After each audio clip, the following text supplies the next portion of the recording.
نحمدہ و نصلی علی رسول الکریم۔ روایت ہے کہ حضرت داؤد علیہ السلام کی قوم کے 70,000 آدمی عقبہ کے پاس سمندر کے کنارے ایلا نامی گاؤں میں رہتے تھے، اور یہ لوگ بڑی فراغی اور خوشحالی کی زندگی بسر کرتے تھے۔ اللہ تعالیٰ نے ان لوگوں کا اس طرح امتحان لیا کہ سنیچر کے دن مچھلی کا شکار ان لوگوں پر حرام فرما دیا، اور ہفتے کے باقی دنوں میں شکار حلال فرما دیا، مگر اس طرح ان لوگوں کو آزمائش میں مبتلا فرما دیا کہ سنیچر کے دن بے شمار مچھلیاں آتی تھیں، دوسرے دنوں میں نہیں آتی تھیں۔ تو شیطان نے ان لوگوں کو یہ ہیلا بتا دیا کہ سمندر سے کچھ نالیاں نکال کر خشک حوض بنا لو، اور جب سنیچر کے دن ان نالیوں کے ذریعے مچھلیاں حوض میں آ جائیں تو نالیوں کا منہ بند کر دو،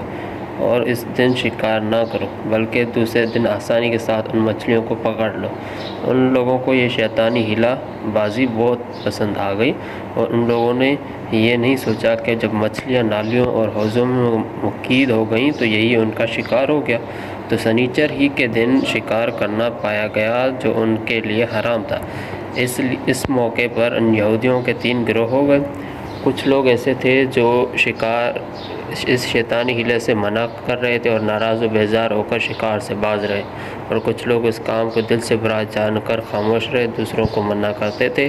بلکہ منع کرنے والوں سے یہ کہتے تھے کہ تم لوگ ایسی قوم کو کیوں نصیحت کرتے ہو جنہیں اللہ تعالیٰ ہلاک کرنے والا یا سخت سزا دینے والا ہے۔ اور تیسرے وہ لوگ تھے، اور کچھ وہ سرکش و نافرمان لوگ تھے جنہوں نے حکم خداوندی کی اعلانیہ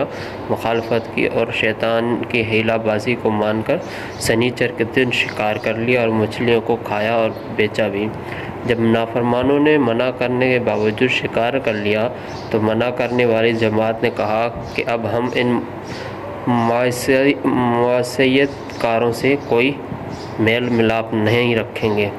چنانچہ ان لوگوں نے گاؤں کو تقسیم کر کے درمیان میں ایک دیوار بنا لی اور آمد و رفت کا ایک الگ دروازہ بھی بنا لیا۔ حضرت داؤد علیہ السلام نے غضبناک ہو کر شکار کرنے والوں پر لعنت فرما دی۔ اس کا اثر یہ ہوا کہ ایک دن خطا کاروں میں سے کوئی باہر نہیں نکلا، تو انہیں دیکھنے کے لیے کچھ لوگ دیوار پر چڑھ گئے تو کیا دیکھا کہ وہ سب بندروں کی صورت میں مسخ ہو گئے ہیں۔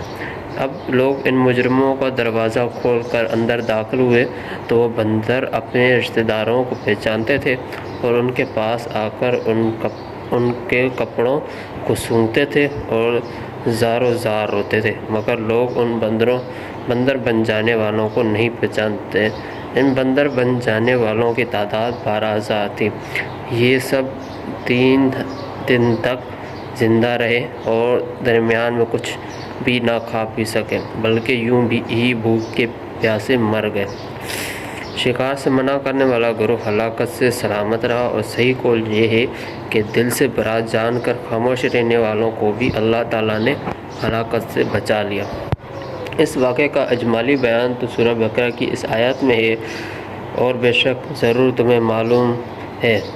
تم میں کہ وہ جنہوں نے ہفتے میں سرکشی کی تو ہم نے ان سے فرمایا ہو جاؤ بندر، دھتکارے ہوئے۔ اور مفصل واقعہ سورہ اعراف میں ہے جس کا ترجمہ یہ ہے، اور ان سے حال پوچھو اس بستی کا کہ دریا کنارے تھی، جب وہ ہفتے کے بارے میں حد سے بڑھتے، جب ہفتے کے دن ان کی مچھلیاں پانی پر تیرتی ان کے سامنے آتی اور جو دن ہفتے کا نہ آتی، اس طرح ہم انہیں آزماتے تھے۔ ان کی بے حکمی کے سبب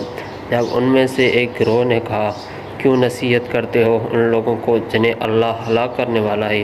یا انہیں سخت عذاب دینے والا ہے، بولے تمہارے رب کے حضور معذرت کو اور شاید انہیں ڈر ہو۔ پھر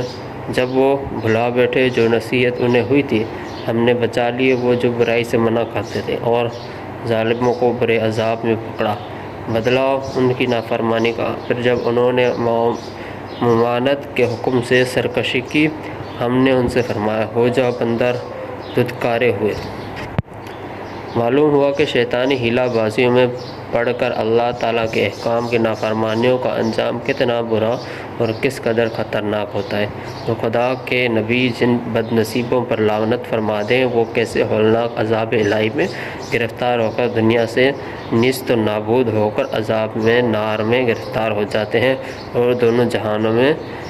ذلیل و خوار ہوتے ہیں۔ اصحاب ہیلا کے اس دل ہلا دینے والے واقعے میں ہر مسلمان کے لیے بہت بڑی عبرتوں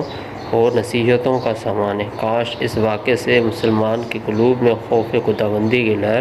پیدا ہو جائے اور اللہ اور رسول عز و جل صلی اللہ علیہ وآلہ وسلم کی نافرمانیوں کی